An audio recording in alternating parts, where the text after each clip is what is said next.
Good morning students. आज का हमारा टॉपिक है गोलीय संधारित्र एवं उसकी धारिता, spherical capacitor and it's capacitance. देखिए, सबसे पहले हम बात करेंगे गोलीय संधारित्र क्या होता है, फिर उसकी धारिता के लिए व्यंजक या सूत्र प्राप्त करेंगे। तो देखिए, गोलीय संधारित्र क्या होता है। गोलीय संधारित्र में दो चालक प्लेटें होती हैं, जो कि गोलीय शेप में होती है, गोलीय आकृति की होती है, और दोनों गोलीय चालक प्लेटें संकेंद्रीय रूप से व्यवस्थित रहती है, अर्थात दोनों गोलीय चालक प्लेटों का केंद्र एक ही होता है। इस गोलीय चालक प्लेट का सेंटर भी ये, इस गोलीय चालक प्लेट का सेंटर भी ये। इस बाहर वाले गोलीय चालक की रेडियस को हमने नाम दिया है R1 और इसको नाम दिया है हमने R2, और यहाँ बताया R1 ग्रेटर देन R2। देख ही रही है, बाहर वाले गोले की रेडियस अंदर वाले गोले की रेडियस से ज़्यादा है, लेकिन थोड़ी सी ही ज़्यादा है। क्यों? क्योंकि हमने दोनों को अप्रोक्स इक्वल बता रखा है। यहाँ पर दोनों को अप्रोक्स इक्वल बताए जाने के कारण ही मैंने बोला कि थोड़ी सी ही ज़्यादा है ये R1 किससे, R2 से। और थोड़ी सी ही ज़्यादा लिए जाने का कारण भी है क्योंकि जब हम इसको थोड़ा सा ही ज़्यादा त्रिज्या का लेंगे बाहरी गोलीय प्लेट को, तो फिर इन दोनों का आकार लगभग समान सा होगा। इट मीन्स दोनों के बीच का ये जो गैप है, दोनों प्लेटों के बीच का ये जो गैप है वो अत्यल्प होगा, और ये गैप जितना कम होगा गोलीय संधारित्र की धारिता उतनी ही ज़्यादा होगी। ये हमें कहाँ से पता चलेगा? हम धारिता के लिए जो सूत्र प्राप्त करेंगे अभी आगे, उस सूत्र से हमें ये बात पता चलेगी कि प्लेटों के बीच की दूरी जितनी कम रखी जाएगी, इस संधारित्र की धारिता उतनी ही ज़्यादा होगी। ऐसी बातें हमने समांतर प्लेट संधारित्र में भी की थी। हमने समांतर प्लेट संधारित्र में कहा था कि उसकी प्लेटों के मध्य की दूरी जितनी कम रखी जाएगी, उसकी धारिता उतनी ही ज़्यादा होगी। वही बात हम यहाँ बोल रहे हैं कि इसकी दोनों गोलीय प्लेटों के बीच की दूरी भी कम रखी जानी चाहिए ताकि इसकी धारिता ज़्यादा हो। तो धारिता ज़्यादा रखने के लिए इन दोनों की रेडियस अप्रोक्स इक्वल सी ही ली जाती है, थोड़ी सी ही ज़्यादा ली जाता है, थोड़ा सा ही ज़्यादा लिया जाता है R1 को R2 की तुलना में, अर्थात दोनों गोलीय चालक प्लेटें लगभग समान आकार की, लगभग समान त्रिज्या की ली जाती है। क्लियर है बात? अब देखिए, हमने अंदर वाली चालक प्लेट B को, अंदर वाली को हमने B नाम दे रखा है और बाहर वाली गोलीय चालक प्लेट को A नाम दे रखा है। तो अंदर वाली चालक प्लेट B को हमने ऋणावेश दिया है, और इतना हम जानते हैं चालक को दिया गया ऋणावेश उसके बाहरी पृष्ठ पर एक समान रूप से वितरित रहता है। तो ये गोलीय चालक प्लेट B को जो ऋणावेश हमने दिया है, वो ऋणावेश इसके बाहरी पृष्ठ पर एक समान रूप से वितरित है। अब देखिए, इस ऋणावेश के कारण इस बाहर वाली प्लेट के आंतरिक पृष्ठ पर समान मात्रा में धनावेश प्रेरित हो जाएगा। देखिए, माइनस की तरफ प्लस प्रेरित होगा, और इसके बाहर वाले पृष्ठ पर, चालक प्लेट A के बाहरी पृष्ठ पर समान मात्रा में ऋणावेश भी प्रेरित होगा, जो हमने यहाँ प्रदर्शित नहीं कर रखा है। प्रदर्शित इसलिए नहीं कर रखा है क्योंकि हमने इस प्लेट के बाहरी पृष्ठ को भू संपर्कित कर रखा है। तो भू संपर्कित किए जाने के कारण इसके बाहरी पृष्ठ पर जो ऋणावेश प्रेरित होगा -Q, वो भू संपर्कित हो जाएगा, वो पृथ्वी में चला जाएगा। क्लियर है बात? इसीलिए हमने यहाँ बाहरी पृष्ठ पर प्रेरित ऋणावेश -Q को प्रदर्शित नहीं कर रखा है। तो मैंने क्या कहा? मैंने कहा कि अंदर वाली प्लेट को हमने चार्ज दिया -Q। इस चार्ज के प्रेरण से इस प्लेट के आंतरिक पृष्ठ पर समान मात्रा में धनावेश प्रेरित हुआ। समान मात्रा क्यों बोल रहे हैं? समान मात्रा इसलिए कि यहाँ -Q चार्ज दिया है, तो वहाँ +Q चार्ज प्रेरण से आया है आंतरिक पृष्ठ पर। तो देखिए, दोनों के परिमाण तो सेम ही है। क्लियर है बात? और चालक पर प्रेरित आवेश का परिमाण उस आवेश के बराबर होता है जिस आवेश के कारण उसका प्रेरण हुआ है। ये चालक प्लेट ही थी, तो चालक प्लेट पर प्रेरण से उतने ही परिमाण का आवेश आएगा जिसके प्रेरण के कारण वो आया है। किसके प्रेरण के कारण आया है? इस -Q के प्रेरण से ये आया है, -Q के प्रेरण से आया है। तो इसका मान और इसका मान दोनों के सेम होंगे, और बाहरी पृष्ठ पर भी इसकी समान प्रकृति का आवेश आएगा। देखिए, आंतरिक पृष्ठ पर तो इस आवेश की विपरीत प्रकृति का आवेश आया है, जबकि यहाँ बाहरी पृष्ठ पर इस आवेश की समान प्रकृति का आवेश आएगा, अर्थात ऋणावेश आएगा -Q, जिसका यहाँ भू संपर्कन हो गया है, इसीलिए उसको यहाँ प्रदर्शित नहीं किया गया है। क्लियर है बात? अब देखिए, इतना हम जानते हैं कि किसी भी गोलीय चालक के अंदर विद्युत क्षेत्र 0 होता है। आवेशित गोलीय चालक के भीतर विद्युत क्षेत्र 0 होता है। ये हमने गाउस के नियम के अनुप्रयोगों में देखा था। क्लियर है बात? तो यहाँ विद्युत क्षेत्र हमने 0 लिख रखा है, लेकिन यहाँ विद्युत क्षेत्र 0 नहीं होगा। ये दोनों प्लेटों के बीच का जो रिक्त स्थान है, इस रिक्त स्थान में विद्युत क्षेत्र 0 नहीं होगा। इसमें विद्युत क्षेत्र होगा किधर से किधर होगा? धन प्लेट से ऋण प्लेट की ओर, अर्थात बाहरी प्लेट ए से अंदर वाली प्लेट बी की ओर। और उसकी डायरेक्शन किस तरह बताएंगे अब?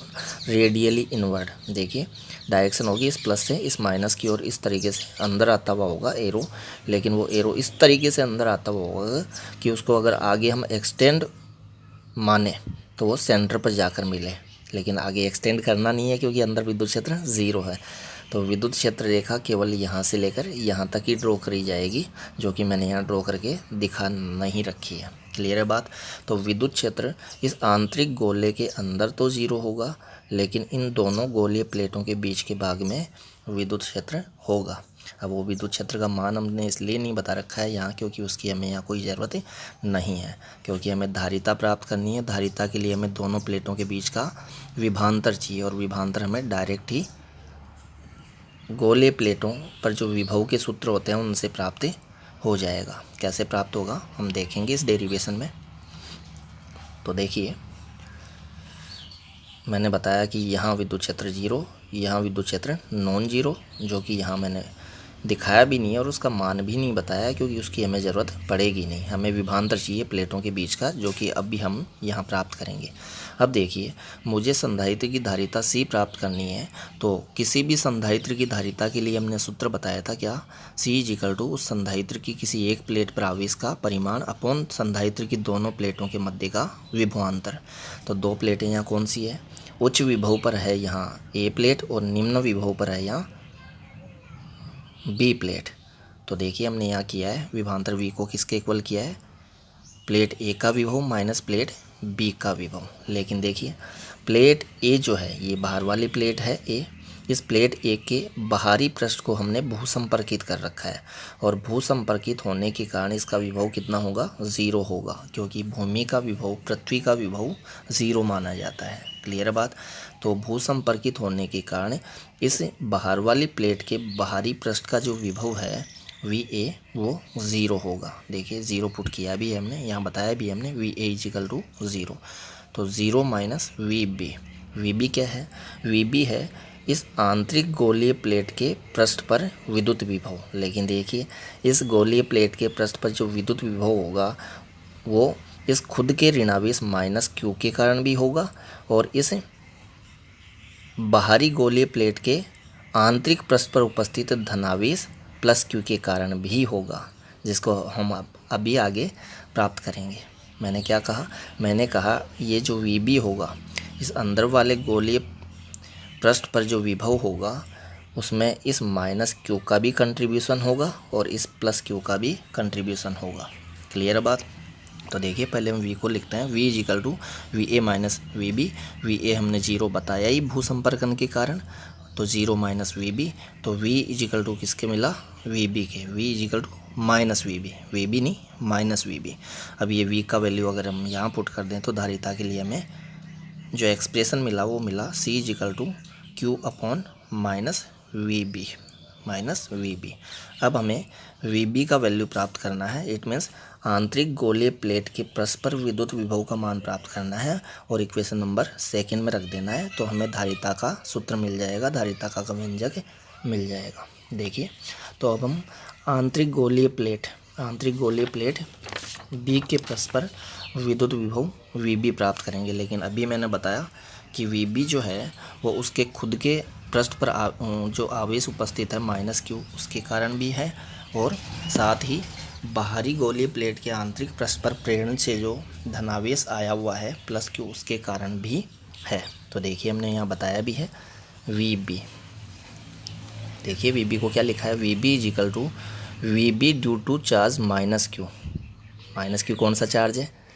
खुद पर उपस्थित ऋणावेश। तो खुद पर उपस्थित ऋणावेश के कारण उस पर विभव होगा कुछ, और ये VB due to charge +Q। +Q कौन सा चार्ज था? ये बाहरी प्लेट के आंतरिक पृष्ठ पर प्रेरण से जो धनावेश आया था वो है, तो उस धनावेश के कारण भी इस पर कुछ बी पर कुछ विभव होगा। तो इन दोनों विभवों के योग के तुल्य होगा बी के पृष्ठ पर कुल विभव। बी का पृष्ठीय विभव जो होगा वो इन दोनों के योग के तुल्य होगा।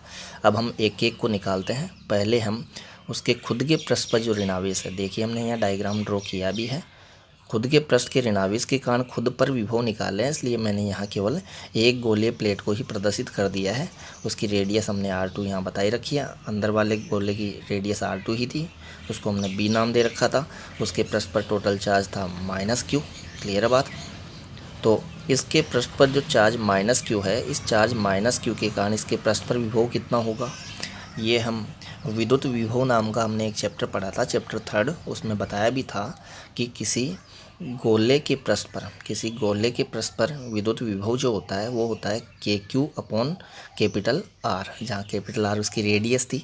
तो यहाँ रेडियस हमने R2 ली है, तो कैपिटल R के प्लेस पे तो R2 आएगा और KQ के प्लेस पे यहाँ -Q आएगा, क्योंकि विद्युत विभव के सूत्र में आवेश को चिन्ह सहित रखा जाता है। देखिए विद्युत विभव अदिश राशि है, इसलिए विद्युत विभव जब हम प्राप्त करते हैं किसी आवेश के कारण, तो सूत्र में आवेश को चिन्ह सहित रखा जाता है। क्लियर है बात। ऋणावेश के कारण विद्युत विभव ऋणात्मक बताया जाता है, जबकि धनावेश के कारण विद्युत विभव धनात्मक बताया जाता है। ये बातें हमने विद्युत विभव वाले चैप्टर में की भी है ऐसी। तो देखिए ये विद्युत विभव वाले चैप्टर से लिया गया सूत्र ही है क्या, कि किसी गोलीय चालक प्लेट के पृष्ठ पर आवेश -Q हो, उसकी रेडियस R2 हो, तो उसके पृष्ठ पर विभव जो होगा वो होगा K -Q upon R2। Formula मैंने बोला था अभी, KQ अपॉन कैपिटल R होता है, जहाँ K स्थिर वैद्युत नियतांक, Q उसके पृष्ठ पर उपस्थित आवेश चिन्ह सहित अपॉन उसकी रेडियस। तो देखिए K उसके पृष्ठ पर उपस्थित आवेश कितना -Q अपॉन उसकी रेडियस कितनी R2। क्लियर है बात। तो इस चार्ज -Q के कारण इसके खुद के पृष्ठीय आवेश -Q के कारण इसके खुद के पृष्ठ पर जो विभव होगा वो होगा -KQ अपॉन कैपिटल R2।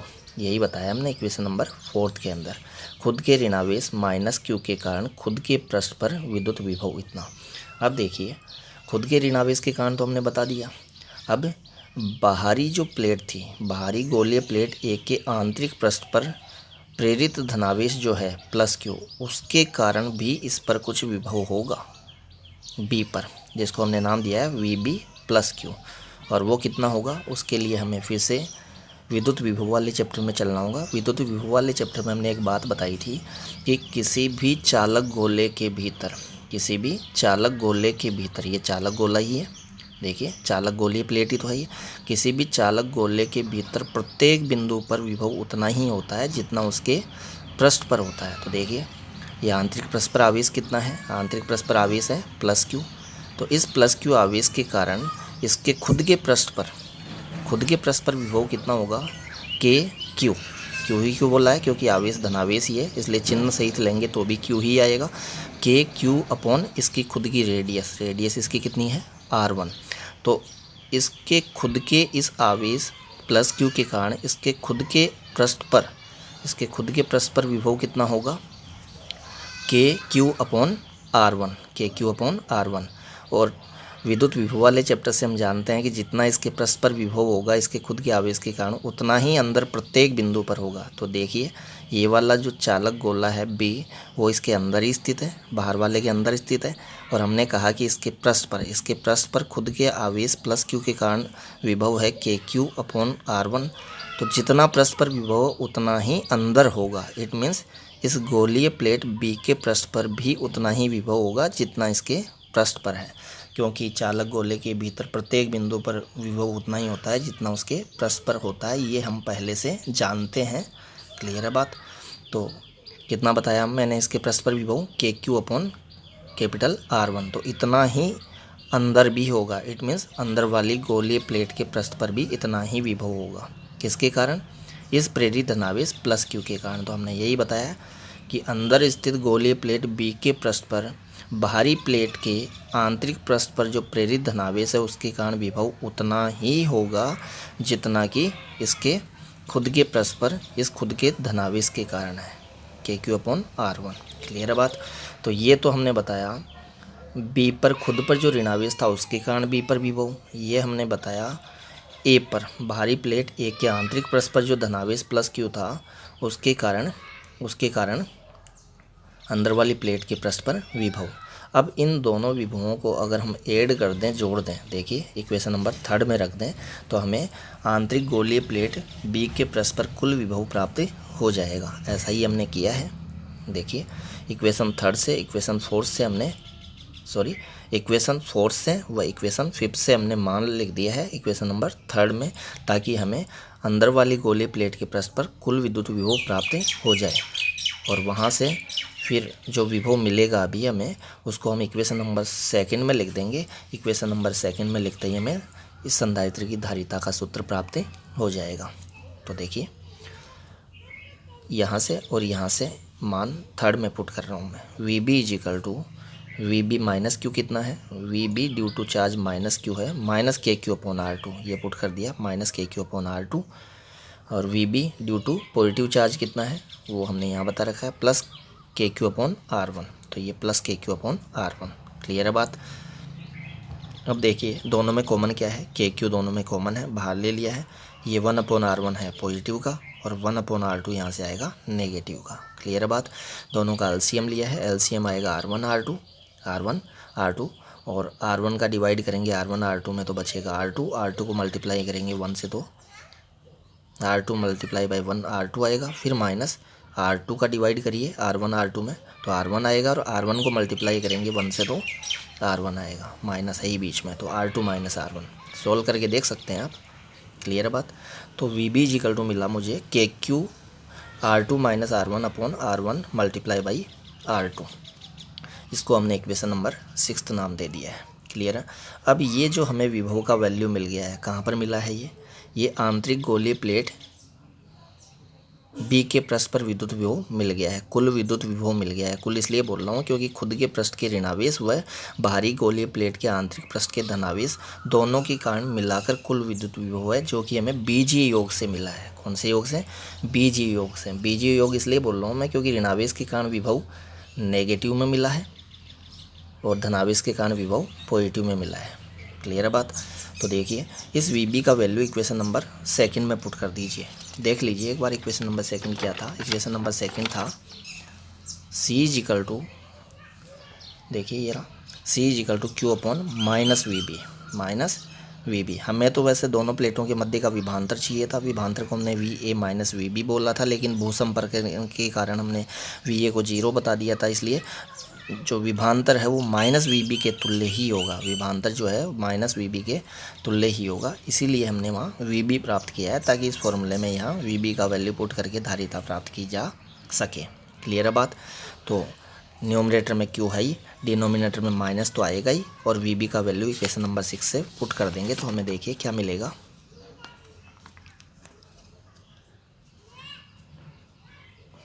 देखिए ये पुट किया है हमने, सी इज इक्वल टू क्यू तो न्यूमरेटर में था ही, डिनोमिनेटर में माइनस था ही, और वी बी था फिर, तो वी बी के प्लेस पे ये वैल्यू पुट कर दिया है मैंने यहाँ से एज इट इज। क्लियर है बात। अब देखिए क्यू से क्यू कैंसिल आउट हुआ, क्यू से क्यू कैंसिल आउट होगा और यहाँ बचेगा के, और के को हम क्या लिख सकते हैं 1/4 पाई एप्सिलॉन नॉट। देखिए नेक्स्ट स्टेप में पहले क्यू से क्यू कैंसिल आउट नहीं किया है, इससे अगले स्टेप में कर देंगे, वो तो चाहिए आप यहाँ कर दीजिए, आगे कर दीजिए, बात तो एक ही है। क्यू को एज इट इज रख लिया है यहाँ, ये भी क्यू एज इट इज, और के को पहले लिखा है हमने क्या 1/4 पाई एप्सिलॉन नॉट, और ये जो माइनस था बाहर ब्रैकेट के उसको अंदर ले गए हैं, तो R1 हो जाएगा पॉजिटिव और R2 हो जाएगा नेगेटिव। क्लियर है बात। यही लिखा है हमने यहाँ, R2 माइनस R1 था, इसको हमने लिख दिया अब R1 माइनस R2। कब? जब हम माइनस को अंदर ले गए हैं तब। क्लियर है बात। डिनोमिनेटर में R1 मल्टीप्लाई बाई R2 है ही यहाँ पर, और ये हो गया। अब देखिए क्यू से क्यू कैंसिल कर दिया है, और ये बचेगा फिर यहाँ 1/4 पाई एप्सिलॉन नॉट, जो कि ऊपर जाकर क्या हो जाएगा 4 पाई एप्सिलॉन नॉट। किसके साथ मल्टीप्लाई में? किसके साथ मल्टीप्लाई में? देखिए 4 पाई एप्सिलॉन नॉट तो आ गया, और ये भी तो उल्टा होगा, ये उल्टा होगा तो R1 R2 ऊपर चला जाएगा, नीचे आएगा R1 माइनस R2। ऐसा ही हमने यहाँ किया है, R1 मल्टीप्लाई बाई R2। देखिए इसको ऊपर ले गए और ये नीचे रह गया R1 माइनस R2, और ये 1/4 पाई एप्सिलॉन नॉट भी ऊपर चला गया है। ये मैथ्स का बहुत ईजी स्टेप है जिसको आप देख सकते हैं, 10 तक की मैथ से हम इजीली इसको समझ सकते हैं। तो सी का वैल्यू कितना मिला मुझे, सी का सूत्र मिला 4 pi epsilon not R1 multiply by R2 upon R1 minus R2। ये मुझे गोलीय संधारित्र की धारिता के लिए व्यंजक या सूत्र मिल गया। कब, जब उसकी दोनों प्लेटों के मध्य हमने कोई परावैद्युत माध्यम नहीं भरा है, हमने निर्वात या वायु ही मानी है, कोई माध्यम नहीं माना था, तब के लिए मिला है। इसीलिए यहाँ एप्सिलॉन नॉट आया है। अगर हम दोनों प्लेटों के बीच के संपूर्ण भाग में एप्सिलॉन r परावैद्युतांक का कोई परावैद्युत माध्यम भरते तो फिर धारिता के लिए सूत्र क्या मिलता हमें, धारिता के लिए सूत्र यही मिलता, बस यहाँ एप्सिलॉन नॉट के साथ मल्टीप्लाई में एप्सिलॉन r और लग जाता। क्लियर है बात। तो देखिए ऐसा ही लिखा है हमने मीडियम में, यहाँ m मीडियम के लिए है, डाइलेक्ट्रिक मीडियम अगर दोनों प्लेटों के बीच के संपूर्ण भाग में भर दिया जाए एप्सिलॉन r परावैद्युतांक का, तो उस केस में धारिता जो होगी वो इस धारिता को एप्सिलॉन r से गुणा करने से प्राप्त हो जाएगी। तो ऐसा ही हमने किया है। ये टर्म एज इट इज, ये 4 पाई एप्सिलॉन नॉट भी एज इट इज, यहाँ बस इसको एप्सिलॉन r से मल्टीप्लाई कर दिया है। तो यहाँ से एक निष्कर्ष ये भी निकलता है कि प्लेटों के मध्य निर्वात है तब उसकी धारिता कम है, और माध्यम बढ़ते ही एप्सिलॉन r परावैद्युतांक का माध्यम बढ़ते ही धारिता पहले की एप्सिलॉन r गुनी हो जाती है। क्लियर बात, इट मीन्स धारिता बढ़ जाती है। इसीलिए अगर हमें धारिता ज़्यादा रखनी है तो दोनों प्लेटों के मध्य परावैद्युत माध्यम भरना चाहिए। क्लियर बात। तो ये गोलीय संधारित्र की धारिता के लिए सूत्र हमने प्राप्त कर लिया है। डेरिवेशन यहीं तक है। अब आगे हम इससे संबंधित कुछ बातें कर रहे हैं। डेरिवेशन तो कंप्लीट हो गया है अपना। अब देखिए, पहले ये वाला देख लीजिए, ये वाला नोट पॉइंट। इस वाले नोट पॉइंट में हमने क्या बताया, अभी हमें ये सूत्र मिला था C = 4 pi epsilon not R1 R2 upon R1 minus R2। कब, जबकि दोनों प्लेटों के मध्य निर्वात या वायु है, कोई परावैद्युत माध्यम नहीं है। देखिए यहाँ से मैं बताना चाहूँ तो R1 माइनस R2 जितना कम लिया जाएगा, R1 माइनस R2 जितना कम लिया जाएगा धारिता उतनी ही ज़्यादा होगी। हमने बताया भी है यहाँ R1 माइनस R2 जितना आप कम लेंगे धारिता उतनी ही ज़्यादा होगी। R1 माइनस R2 क्या है, दोनों प्लेटों की त्रिज्याओं का अंतर है। इट मीन्स दोनों प्लेटों के बीच की दूरी है। आप देख सकते हैं, डायग्राम से मैं दिखाता हूँ। देखिए R1 माइनस R2 को हमने दोनों प्लेटों के बीच की दूरी क्यों बोला है, यहाँ से देखिए, ये देखिए ये वाली जो रेडियस है वो R1 है और ये वाली रेडियस है R2। इट मीन्स यहाँ से यहाँ तक की रेडियस R1 और यहाँ से यहाँ तक की रेडियस R2। तो यहाँ से यहाँ तक की रेडियस में से यहाँ से यहाँ तक की रेडियस सब्ट्रैक्ट करेंगे आप तो कितनी डिस्टेंस मिलेगी, ये वाली डिस्टेंस मिल जाएगी। इट मीन्स दोनों प्लेटों के बीच की दूरी प्राप्त हो जाएगी। इसीलिए हमने R1 माइनस R2 को दोनों प्लेटों के बीच की दूरी कहा है, यहाँ पर दूरी कहा है। तो देखिए इस सूत्र में R1 minus R2 it means दोनों प्लेटों के बीच की दूरी अगर हम कम कर देंगे तो धारिता बढ़ जाएगी।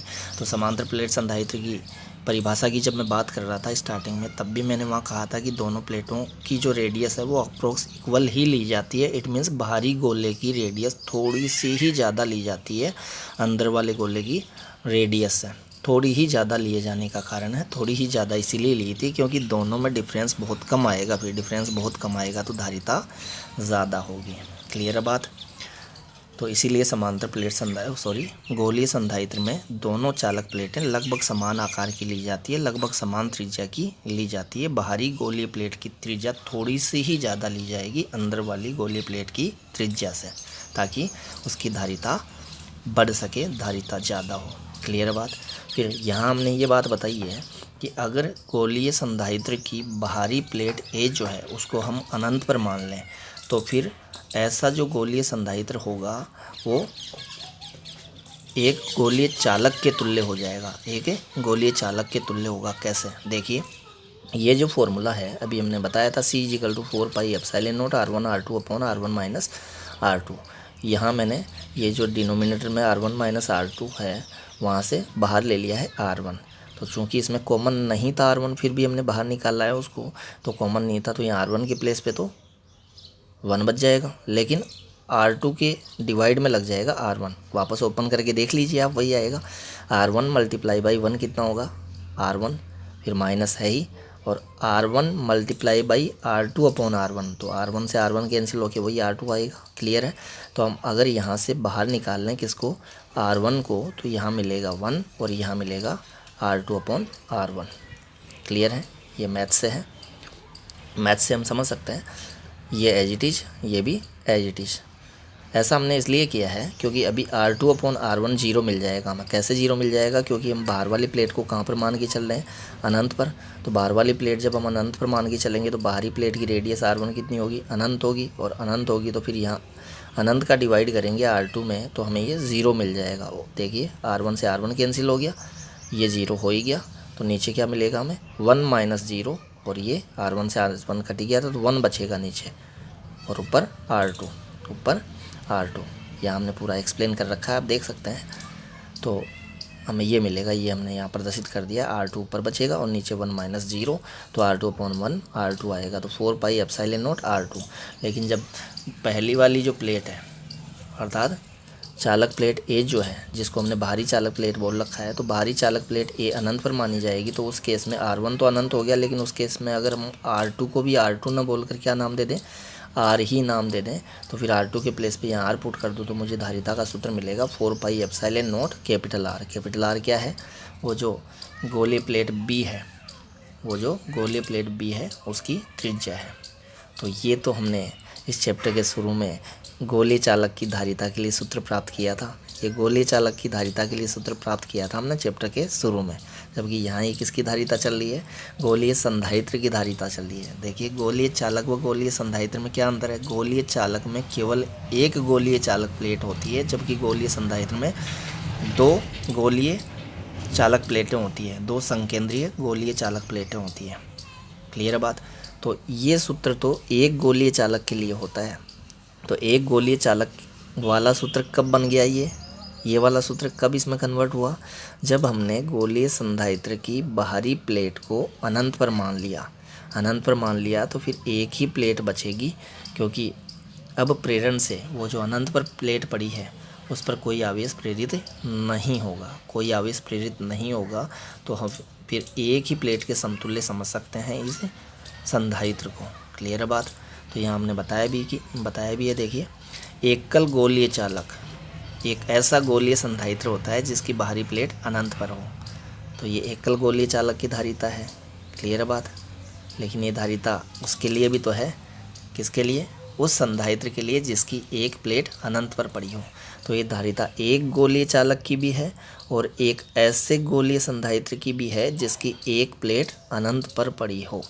क्लियर बात? इसीलिए हम एक गोलीय चालक को गोलीय संधारित्र के समतुल्य समझ सकते हैं। क्लियर बात? कैसे गोलीय संधारित्र के समतुल्य? जिसकी एक प्लेट अनंत पर पड़ी हो, जिसकी बाहरी प्लेट अनंत पर पड़ी हो। क्लियर बात? तो ये हमारा गोलीय संधारित्र टॉपिक कंप्लीट होता है। देखिए टॉपिक को देख लीजिए, टॉपिक क्या था और हमने टॉपिक में क्या क्या स्टडी किया है। टॉपिक था हमारा गोलीय संधारित्र क्या होता है, वह उसकी धारिता के लिए क्या व्यंजक प्राप्त होता है। तो गोलीय संधारित्र हमने यहाँ बताया कि समान परिमाण एवं विपरीत प्रकृति के आवेशों से युक्त, देखिए परिमाण समान है दोनों के और विपरीत प्रकृति के हैं आवेश, ये धनावेश तो ये ऋणावेश। समान परिमाण एवं विपरीत प्रकृति के आवेशों से युक्त लगभग समान त्रिज्याओं वाली 2 संकेंद्रीय चालक गोलीय प्लेटों से बनी युक्ति या व्यवस्था गोलीय संधारित्र कहलाती है। यहाँ देखिए हमने बोला है लगभग समान त्रिज्याओं वाली, त्रिज्याएं लगभग समान लेने से उसकी धारिता कैसे बढ़ जाएगी हम देख चुके हैं नोट पॉइंट में। हमने बताया था कि त्रिज्याएं अगर बराबर लेंगे तो फिर प्लेटों के बीच की जो दूरी है R1 माइनस R2 कम मिलेगी और R1 माइनस R2 के व्युत्क्रमानुपाती है धारिता। It means R1 minus R2 जितनी कम होगी धारिता उतनी ही ज़्यादा होगी। प्लेटों के बीच की दूरी जितनी कम होगी धारिता उतनी ही ज़्यादा होगी, और प्लेटों के बीच की दूरी कम तभी होगी जब दोनों गोलीय प्लेटें समान आकार, लगभग समान आकार की या लगभग समान त्रिज्याओं की ली जाए। क्लियर है बात? तो ये तो गोलीय संधारित्र की बात हुई। फिर हमने उसकी धारिता के लिए व्यंजक निकाला है। धारिता के लिए व्यंजक निकालने के लिए हमने उसकी भारी प्लेट जो ए है इसके बाहरी पृष्ठ के विभव को 0 लिया है भू संपर्कन के कारण, और फिर आंतरिक प्लेट बी के पृष्ठ पर हमने इसके खुद के ऋणावेश व इस बाहरी प्लेट के आंतरिक पृष्ठ पर उपस्थित धनावेश के कारण कुल विद्युत विभव VB निकाला है, और उस VB को यहाँ इक्वेशन नंबर 2 में पुट करके उसकी धारिता का सूत्र प्राप्त किया है। यही था प्रोसेस। क्लियर है? Thank you.